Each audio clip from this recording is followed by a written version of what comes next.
Welcome to Storytime with Nana Lynn and Glow. We are splitting the recording of our videos, our stories, and Glow is working on some other books. So we're going to continue on today and try to get as many books up as we can. So without further ado, we are working on Chapter 2 of The Unwanted Kitten. Now this will be several times that I've actually recorded this one, but we're going to try to get it done. All right, okay, here we go. Lucy stared out of the classroom window, trying not to catch anyone's eye. She'd been in her new school for almost a week now, but she still hadn't settled in. She couldn't forget the way Olivia had talked about her. The awful thing was, Lucy knew she probably had seemed stuck up and unfriendly, and all the other things that Lucy had said.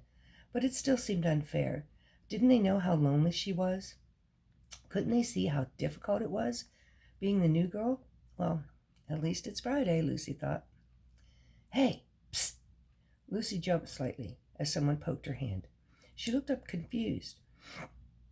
The pretty red-haired girl who sat across the table from her in math group had poked her with a pencil.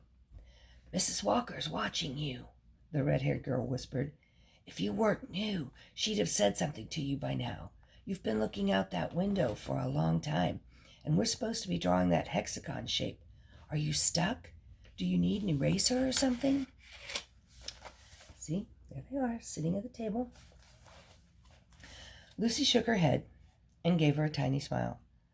"I'm okay, thanks," she whispered back, glancing quickly over at Mrs. Walker. It was true. The teacher was looking her way. She bent her head over her book, suddenly feeling a little less miserable. Maybe there were some nice people in her new class after all.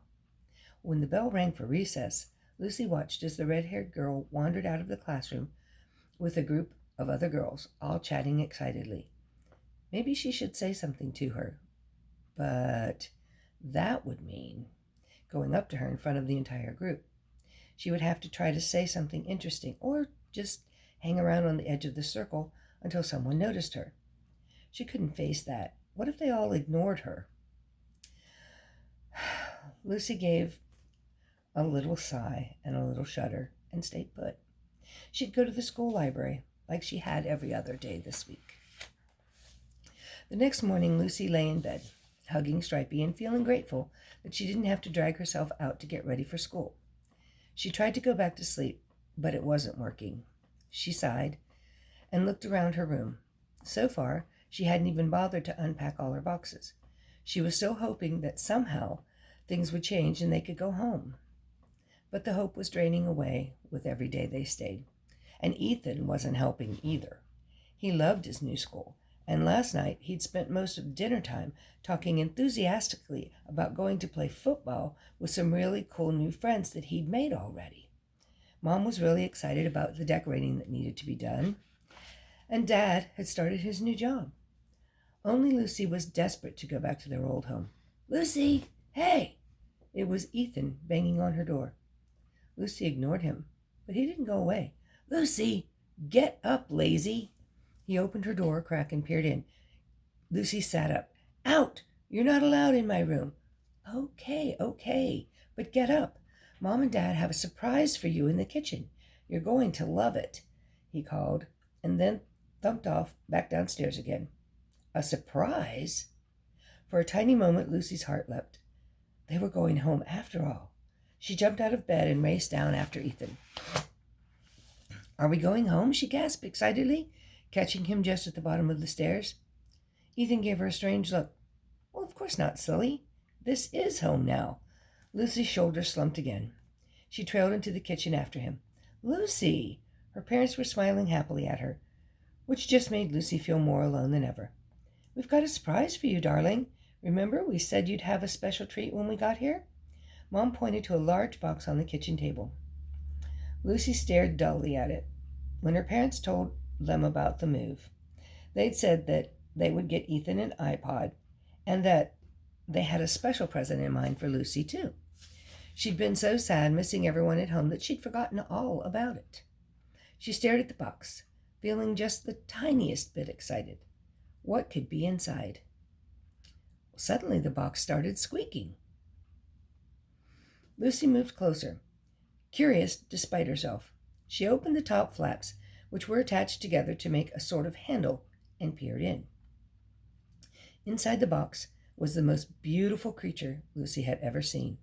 A kitten with soft, creamy fur, huge blue eyes, a chocolate brown nose, and oversized brown ears.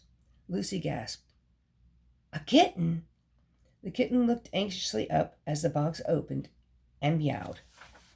It was a strange noise, almost like a baby crying, and Lucy immediately wanted to pick up the kitten and cuddle it.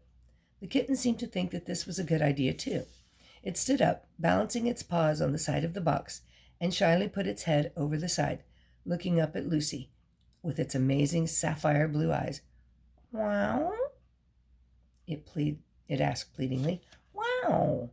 Lucy lifted the kitten, and it immediately snuggled into her pajama top and started to purr. "Hello, little one," she said softly. "Told you she'd love her," Lucy's dad said happily to her mom. "Her name is Sky, Lucy. She's a Siamese. We know you've wanted a kitten for so long, and we think you're old enough now to take care of a cat properly."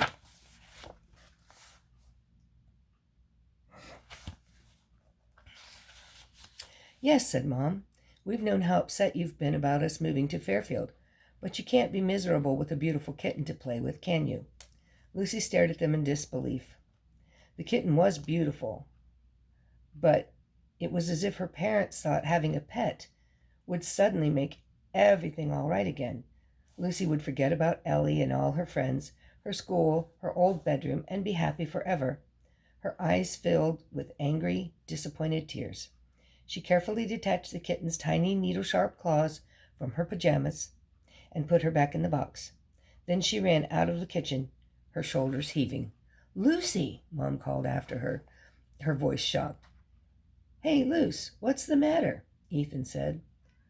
"Mom, Dad, can I pick up the kitten? It's really cute and it's crying." Dad's voice was worried as he answered, "Yes, go ahead, Ethan. I need to talk to Lucy and find out what's wrong. I just don't understand. I was sure she'd be so happy." And that is the end of our chapter for today, or tonight, or whenever you're reading this story. So join me again in the next video when we'll do chapter 3, A Confusing Welcome. Bye.